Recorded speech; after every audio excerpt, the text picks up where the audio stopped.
Caroline Sigolini é advogada com atuação exclusiva em Direito das Famílias.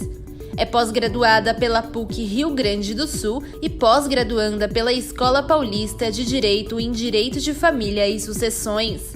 Possui extensão em Gestão de Pessoas e Compliance pela Faculdade Getúlio Vargas. Advogada associada ao Instituto Brasileiro de Direito de Família, também integra o Grupo Internacional BNI no Brasil, o BNI Focus.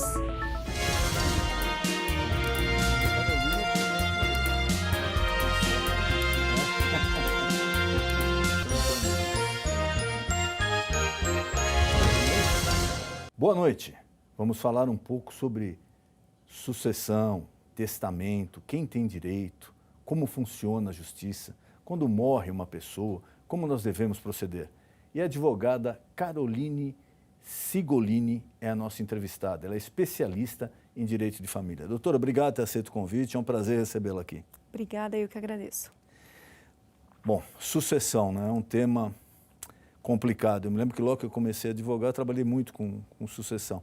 E às vezes a gente notava em processos assim absurdos, né? Porque você se questionava, né? Mas puxa, como é que uma mãe faz isso com o filho? Como é que o filho faz isso com uma mãe ou com o pai? Como é que age dessa forma entre irmãos, né? Coisas assim que você não imaginava que pudesse ocorrer. Mas quando é o tal negócio, né? Via de regra, quando entra dinheiro, quando entra poder, quando entra sucessão, as coisas parece que o ser humano tende a se contaminar um pouco, né? Exatamente. Hoje o direito brasileiro, ele mudou muito em relação até a casamento, até filhos naturais, filhos legítimos, etc.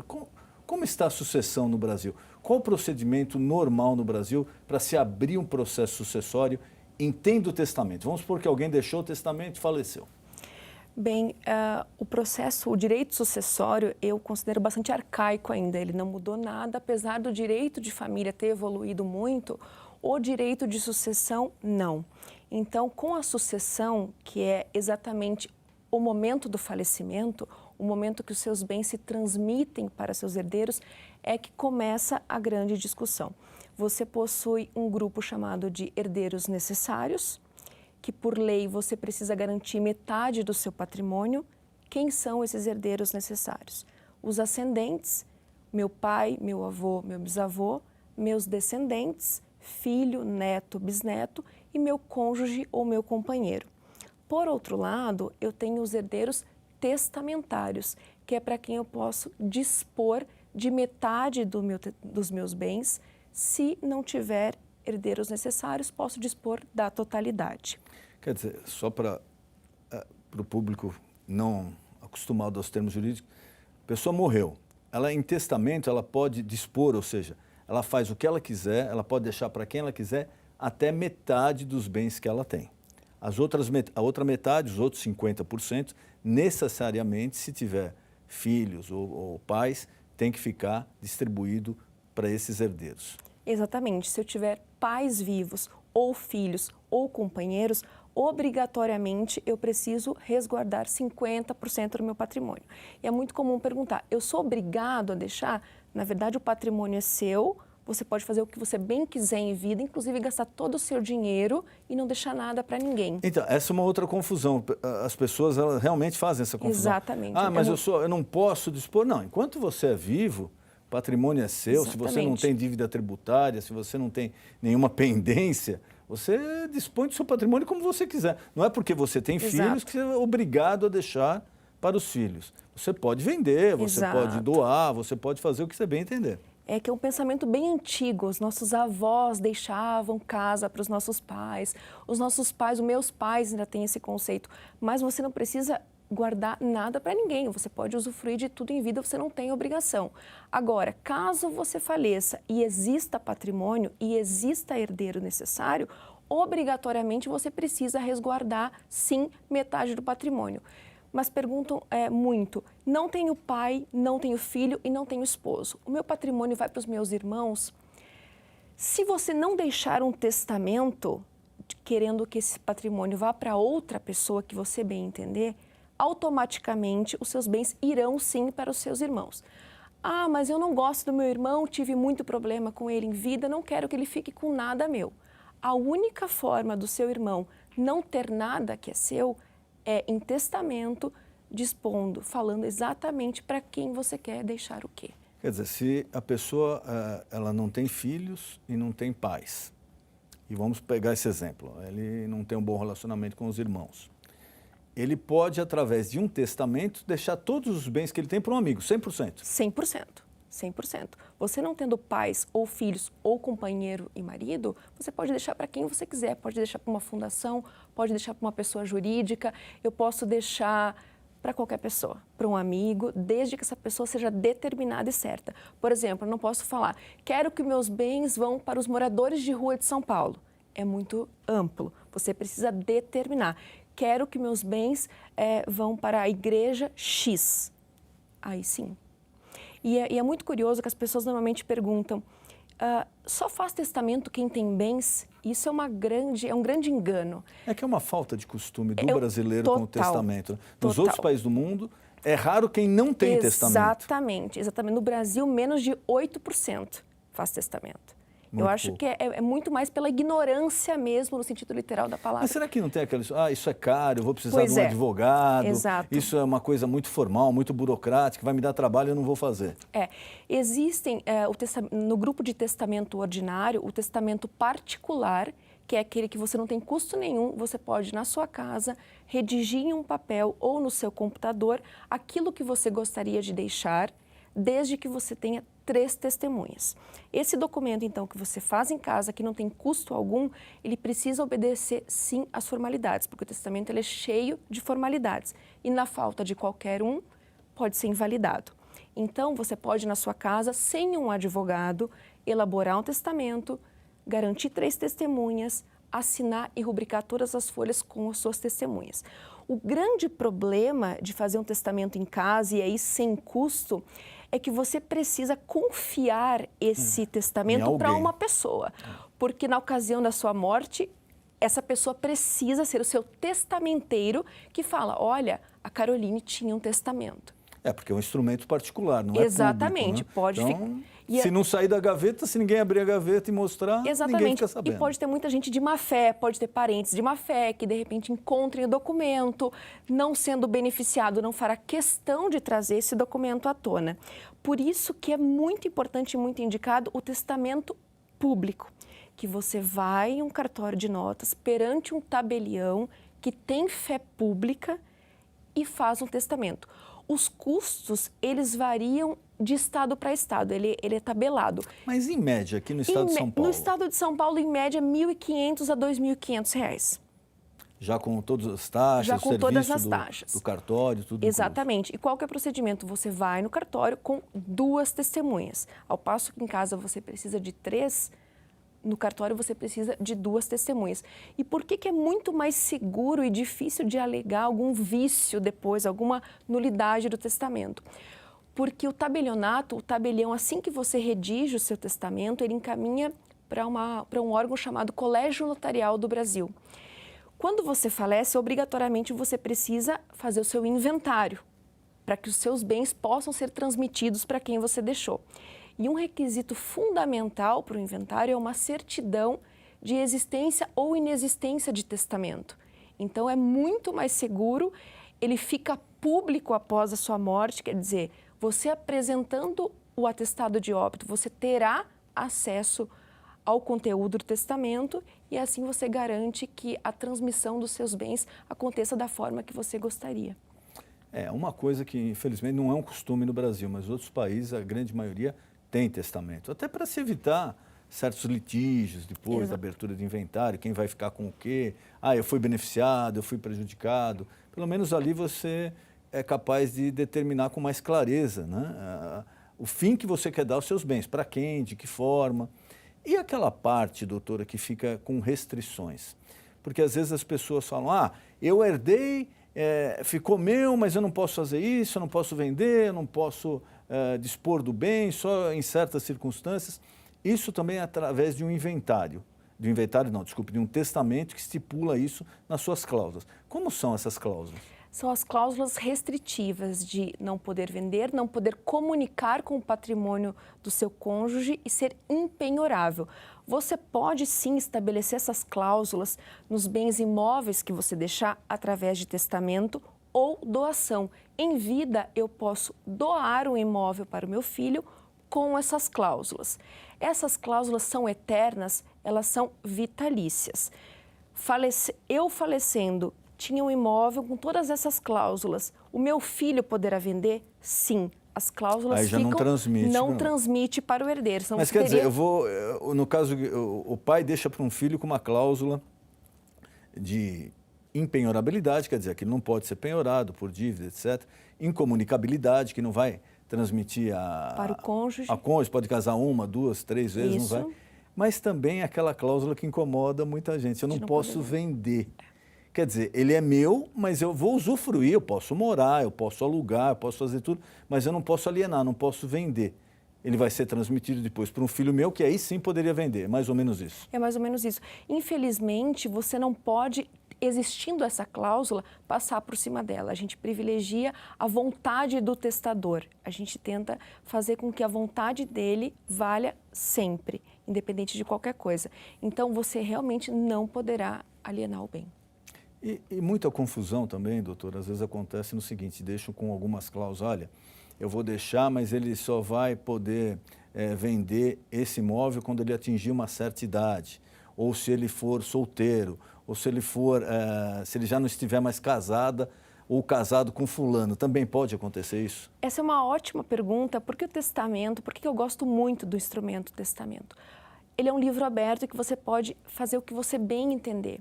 Eu posso, por exemplo, eu deixo o meu testamento, os meus bens para o meu filho e se ele falecer, se transmite para o outro irmão. Eu deixo para o meu animal de estimação. Isso é muito comum nos Estados Unidos. Exatamente, já teve casos lá, sim. Exatamente. E hoje a sociedade, no geral, os casais não têm filhos. Eles têm animais de estimação e acaba gerando um apego muito grande e muitas pessoas perguntam, olha, eu posso deixar alguma coisa para o meu animal de estimação? Indiretamente, sim. Eu posso deixar um cuidador, eu posso deixar para uma clínica de animais que cuide do meu animal de estimação. Mas seria possível deixar, por exemplo, vamos pegar um caso prático. A pessoa deseja deixar para o cachorro. Então ele vai falar, olha, eu quero deixar o meu... É meio absurdo, mas tudo lá. Existe, no direito tem coisas que são... Você pode imaginar que a gente está inventando. Não, tem, ocorre mesmo.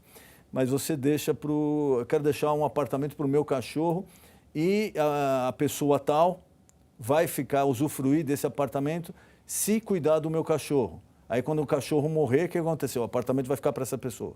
Seria isso? Exatamente. E uma coisa muito interessante é que as pessoas pensam assim, eu herdei uma coisa, um elefante branco, mas eu não quero. Você pode renunciar à sua herança. Como que é feita essa renúncia? Através de um documento público num tabelionato de notas. Eu posso sim renunciar e a renúncia pura, eu não quero e pronto. Automaticamente... É um ato unilateral. Exatamente. Vai para o meu herdeiro, somos 2 irmãos, eu abri mão, vai tudo para o meu irmão. Mas eu posso também fazer uma renúncia, que a gente chama de renúncia translativa. Olha, eu não quero esse bem, mas eu quero que ele vá para o irmão X. Eu posso fazer isso. É uma renúncia com uma doação. Seria você passando, em tese, passando um direito seu a uma outra pessoa. Exatamente, no mesmo negócio jurídico. E o que é comum também em muitos países, tem pessoas que compram, investidores que compram direitos sucessórios, né? A pessoa vai lá no herdeiro e fala, ele herdou muita coisa, mas isso aqui vai dar uma briga, vai demorar 5, 10, 15 anos para resolver. Eu posso ir lá e comprar esses direitos e ficar brigando com os outros herdeiros? Não, você não pode. Aqui no Brasil a gente não tem esse costume de brigar. Assim, até porque o número de testamentos que existem no Brasil são muito poucos. E quem costuma fazer são pessoas com muito patrimônio, com muitas empresas, etc. O que acontece muito no Brasil, e até numa forma de burlar o sistema sucessório, são as constituições de holding familiar. Exato. Pessoa jurídica. Pessoa jurídica, você tem que ter uma série de cuidados. Por isso, quando perguntam assim, é obrigatório ter um advogado para fazer testamento? Não, não é obrigatório, mas é aconselhável.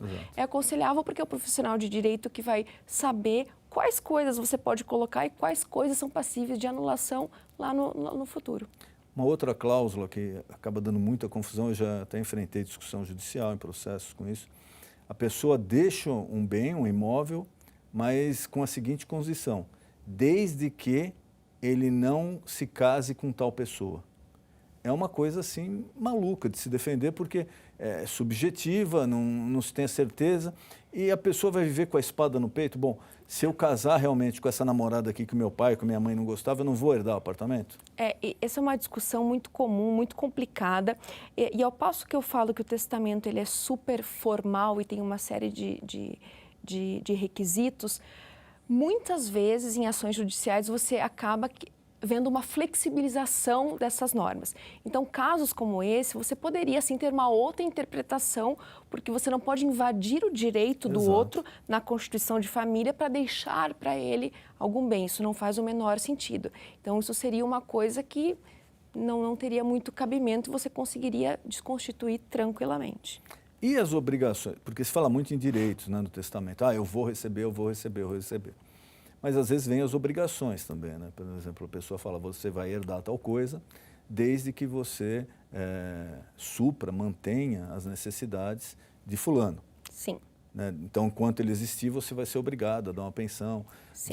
Como funciona isso daí? Isso se chama legado de alimentos. Eu posso, sim, no testamento, deixar alimentos ou deixar uma determinação que alguém contribua financeiramente para determinada pessoa. Que não necessariamente não precisa ser filho, não precisa marido, ser filho, claro, desde que respeite a parte da legítima. Certo. Se eu deixar alguma coisa que ultrapasse o direito dos herdeiros necessários, vai ser nulo. Mas eu posso, sim, desde que a determinação seja fixa e direta. Por exemplo, eu não posso falar, eu gostaria que você deixasse para Maria alimentos, pagasse uma pensão para ela. Você precisa estipular. Eu gostaria que a Maria recebesse por X anos o valor de R$1.000. Se não existir uma determinação específica, direta, você consegue anular esse tipo de cláusula. Então precisa ser determinada a pessoa e um valor e um prazo. Exato. Ou até enquanto a pessoa durar, enquanto a pessoa for viva. Exatamente. E existem também condições que são muito curiosas de pais que deixam imóveis para filho. Mas eu deixo para você o imóvel X, a minha casa da praia eu deixo para o seu filho, que ainda não nasceu. O filho que você Exato. vier a ter. Como que funciona nesses casos? É válido? O direito, quem herda nesse caso, em primeiro lugar, é a futura mãe desse neto, e o neto precisa necessariamente nascer em até 2 anos da morte. Senão, o que você deixou para ele não ficará para ele, será distribuído para os demais herdeiros de forma igualitária. Fica uma coisa subjetiva, exatamente, né? Mas é muito comum. As pessoas mais velhas, elas gostam muito de deixar para futuros netos os bens que possuem, e muitas vezes esses netos sequer existem ainda. Então, a condição que a lei impõe é que o nascimento desses futuros netos ocorra em até 2 anos do falecimento do autor da herança.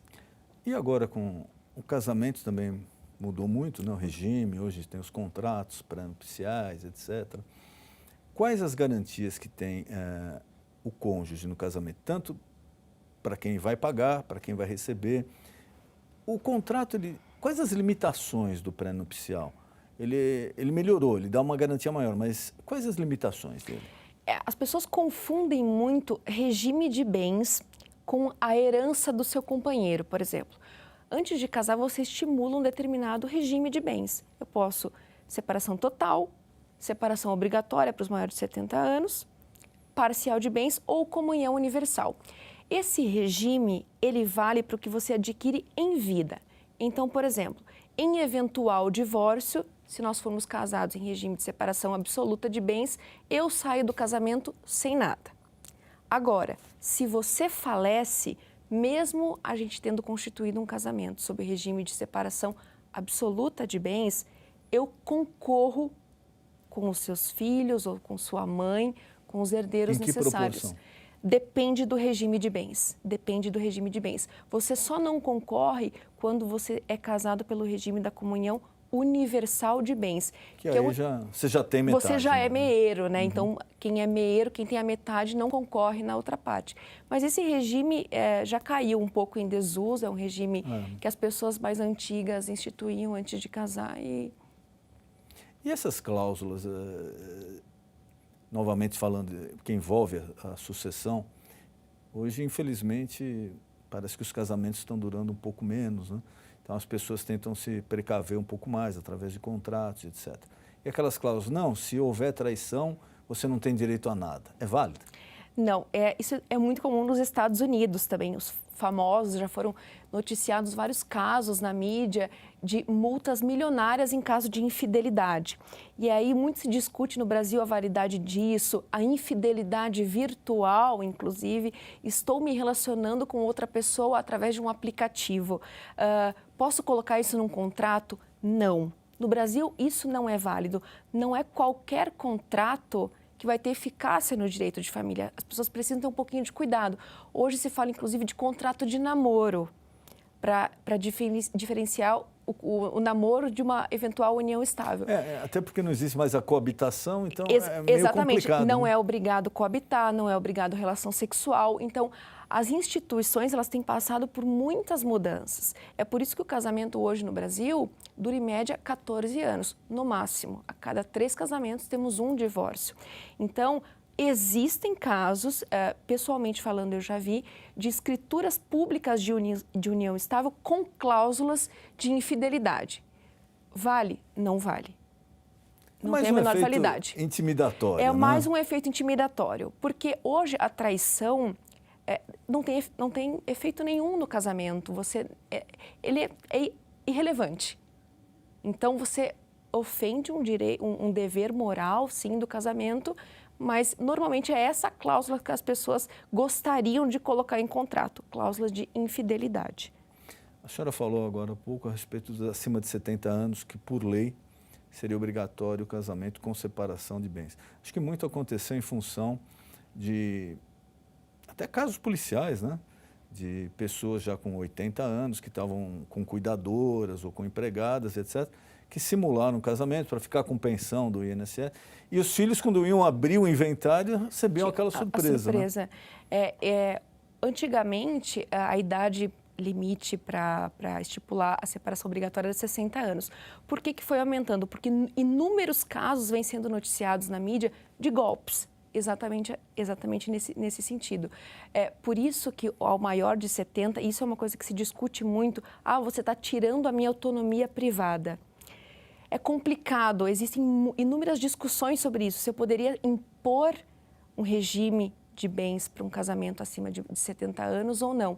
É muito discutido e eu vejo que é a única forma de você preservar os direitos dos seus herdeiros e que você não caia em eventual golpe, porque se você eventualmente deixar em alguma situação, eu posso deixar em testamento metade dos meus bens para quem eu quiser. Então, mesmo que eu seja casado no regime da separação obrigatória de bens... Pode dispor da metade dos bens. Da metade dos bens. Se eu quiser deixar para minha mulher, eu deixo. Em vida, ela não tem... Em eventual divórcio, ela não tem direito. Mas após a morte... Não há comunicação dos bens. Mas após a morte, se eu quiser dispor de metade do meu patrimônio para ela, através de um testamento, eu posso.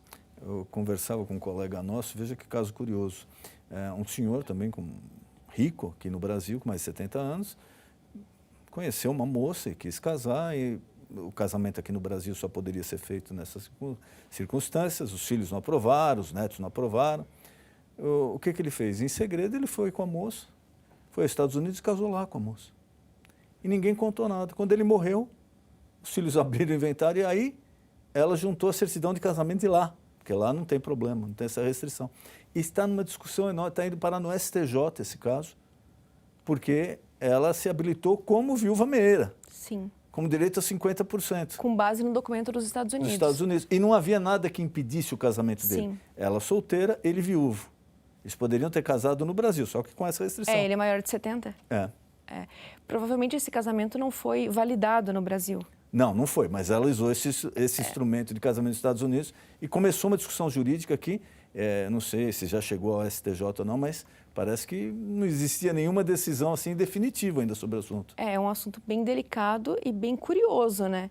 Não é tão comum. E quando você fala até das coisas que valem nos Estados Unidos e não valem aqui, é importante até comentar, se eu tiver, por exemplo, imóveis fora do país, as pessoas perguntam, entram no inventário aqui no Brasil? O Brasil ele tem competência para analisar e para discutir questões que estão no território nacional. Então, por exemplo, eu tenho uma casa em Miami, a lei de lá é que vai reger a sucessão. Até porque, por exemplo, nos Estados Unidos existem diversas regras, cada estado determina quem são os seus herdeiros. Tributação diferente. Muito alta, inclusive. Enquanto o nosso imposto de transmissão varia entre 4% a 8%, nos Estados Unidos chega a 45%.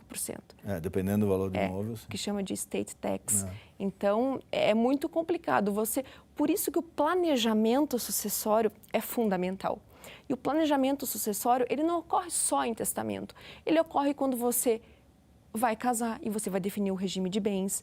Ele ocorre no testamento, ele ocorre na doação. Muitos pais doam seus imóveis com reserva de usufruto. Então, olha, eu estou doando para você, mas eu fico morando nesse imóvel até a minha morte. Isso é bem mais tranquilo de fazer. Com a ajuda de um advogado, isso é perfeitamente possível. Então, precisa tirar esse estigma que testamento é coisa para rico. Não Exatamente. De repente, você tem um único imóvel, batalhou a vida inteira para conseguir esse imóvel. Você já pode ter uma garantia maior, deixando em vida. Né? Exatamente. Olha, eu quero que fique metade para o meu filho, metade para a minha filha, nessa condição, naquela. É o único imóvel, mas é o fruto do trabalho da sua vida inteira. Então, às vezes, para a pessoa economizar aí R$1.500, R$2.000, ela deixa um problema enorme para a família, pode gerar briga entre irmãos, entre mãe e pai, mãe e filho, filho e mãe, uma situação desagradável, que 80%, 90% desses problemas você pode resolver através de um testamento. Exatamente. E no testamento você pode deixar, inclusive, olha, eu não tenho bem algum, mas eu posso deixar conselhos, eu posso deixar determinações. Olha, eu quero que você volte a falar com seu irmão, quero que você perdoe o seu irmão. Isso a gente chama de testamento ético. Você pode deixar qualquer coisa em testamento. Quero deixar meu vestido de casamento. Enfim, você pode... Não é só para quem tem bens. E isso é muito complicado porque o brasileiro ele não entende isso. Na verdade, o brasileiro ele não tem o costume de falar sobre o planejamento sucessório porque ele não gosta de falar da morte em geral, como se atraísse maus fluidos. Exato. Quando, na verdade, se trata de uma organização. É fundamental você organizar em vida o que ficará depois da sua morte, para evitar grandes discussões entre familiares, que é muito comum. E também você não precisa ter escritura, não precisa ter... Às vezes a pessoa pensa, não vou fazer porque não tem escritura, só tem um contrato. A sua vontade vale. Até tem um caso muito gozado, eu me lembro na minha época de formatura no Rio de Janeiro, 3 aposentados, que ficavam lá jogando dama, dominó o tempo inteiro ali. E, de repente, um deles morreu. Grandes amigos. E aí o advogado dele chamou e falou, olha, ele deixou um testamento. Mas testamento, esse camarada? Que testamento? Não tinha nada. Não, ele deixou para você uma casa em tal lugar, para você o automóvel tal, para você o apartamento. E todo mundo se empolgando. Aí, quando foi ver, ele não era dono de nada daquilo. Ele fez para uma gozação com os outros amigos. E todo mundo acreditando que ele tinha todos esses imóveis, esse patrimônio escondido. Quer dizer, se você for no cartório e falar que você é dono de tal empresa, o cartório não vai averiguar aquilo para um testamento. Exatamente. Ele vai acreditar no que você está falando. Exatamente. Até porque o testamento, ele não transmite automaticamente os bens aos herdeiros. Você precisa ingressar com uma ação judicial de abertura e registro de testamento. E lá, é nessa ação judicial que eventual vício ou necessidade de apresentação de algum documento de imóvel vai ser requerido. E pode vender o imóvel depois que fez o testamento? É uma dúvida também que muita gente não faz o testamento. Depois se eu quiser vender esse imóvel. Você só pode vender o imóvel depois de inventariado. Não, eu digo, por exemplo, a pessoa faz um testamento. Certo. Não morreu. Ela falou, o apartamento da rua tal vai ficar para ela. Mas aí, de repente, ela mudou de ideia, ela quer vender aquele imóvel. Não tem problema nenhum. Não tem problema nenhum. Ao mesmo passo que o testamento ele é revogável a qualquer momento. Eu posso me arrepender de ter deixado determinado herdeiro, eu vou até o cartório e falo, eu não quero mais, eu quero mudar. Ou eu deixei um imóvel X para o meu filho, eu faço o que eu quiser com o imóvel. Eu não preciso necessariamente preservar o bem que eu deixei em testamento. Só vai ser cumprido se ele existir eventualmente, mas eu não preciso me privar de fazer o que eu quiser com o bem que eu quiser deixar para garantir a eficácia do testamento. Doutora, queria mais uma vez agradecer a presença da senhora aqui, ter aceito o nosso convite E também suas considerações finais, algo que eu não perguntei, algum recado que a senhora queira passar ao nosso telespectador, fique à vontade. Eu queria te agradecer, primeiramente, por propor esse tema, que eu acho que é um tema de extrema relevância. Espero ter me feito clara no sentido de como o planejamento sucessório é fundamental para você garantir em vida o que vai acontecer após a sua morte. Então, eu acho que de extrema importância essa organização e espero que o brasileiro mude em relação a isso. Obrigado, foi um prazer recebê-lo. Muito obrigada. Para assistir novamente a esse programa ou qualquer outro programa já veiculado, está aparecendo agora aí na sua tela. É o nosso canal, o canal do programa no YouTube. Você acessando esse canal no YouTube, você vai encontrar todos os programas já veiculados. Programa Ponto de Equilíbrio. Boa noite.